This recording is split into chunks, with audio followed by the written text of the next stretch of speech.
গুরু উপায় বলো না, জনম দুঃখী কপাল পোড়া গুরু আমি এক জহনা। ও গুরু উপায় বলো না, জনম দুঃখী কপাল পোড়া গুরু আমি এক জহনা।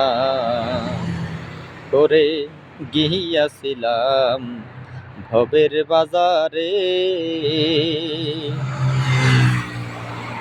ছয় সোরা মিলে করলো চুরি গুরু ধরলো আমারে।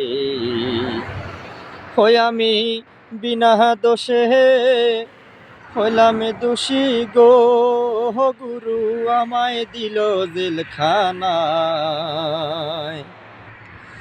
জনমে দুঃখী কপাল পোড়া গুরু আমি এক জহনা।